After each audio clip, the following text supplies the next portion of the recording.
Les gens de réseaux sociaux ont déjà commencé leur campagne de dénigrement sur la personne du pasteur Odan Elwanga et de la sœur Bénédicte Kalengai.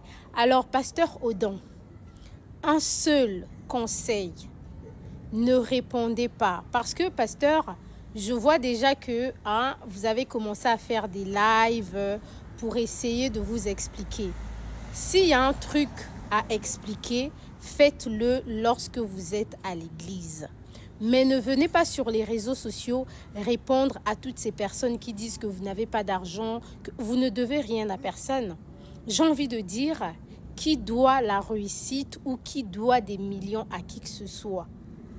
Le problème avec ces personnes-là qui parlent de vous, ce sont des gens qui idéalisent les autres sur les réseaux sociaux. Parce qu'ils vous voient propre, vous vous exprimez bien, vous êtes bien habillé, tout de suite, ils se disent que voilà, vous êtes millionnaire. Mais nous savons tous ici que les gens qui sont en Europe, c'est des gens de base qui se cherchent. Et vous n'avez pas à répondre aux critiques. Vous ne devez rien à personne. La seule personne à qui vous devez quelque chose, c'est votre femme et aussi les membres de votre église.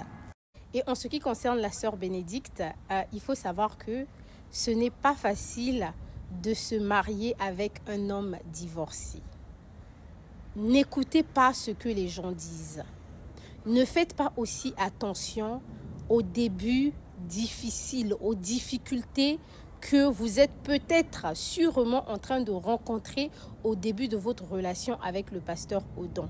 Prenez-lui comme un homme qui vient de divorcer et qui veut reconstruire sa vie. Et beaucoup de gens, parfois, ont peur de divorcer parce que ces personnes-là savent que recommencer une vie, ce n'est pas facile.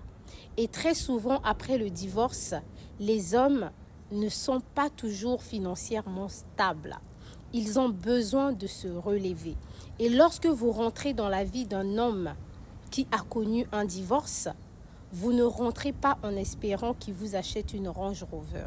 Vous rentrez parce que vous voulez être à ses côtés, vous voulez l'accompagner dans la reconstruction de cette nouvelle vie. Donc oui, les débuts seront difficiles. Oui, vous allez entendre que le pasteur Odan, en France, il n'a pas de maison, il loue une chambre. Ce n'est pas grave, tout ça c'est normal. Même les Blancs, les Français de souche, dans leur propre pays, parfois manquent un endroit où poser la tête. Une personne qui a déjà une chambre, en Europe, c'est beaucoup. Au moins, la personne ne dort pas dans la rue. Je ne dis pas que ce que les gens disent, c'est vrai, mais je veux juste vous rassurer que recommencer la vie avec un homme qui a divorcé, ce n'est pas facile. Donc, armez-vous de patience, armez-vous de courage. Vous êtes une mère, vous avez un enfant, là vous avez un deuxième enfant.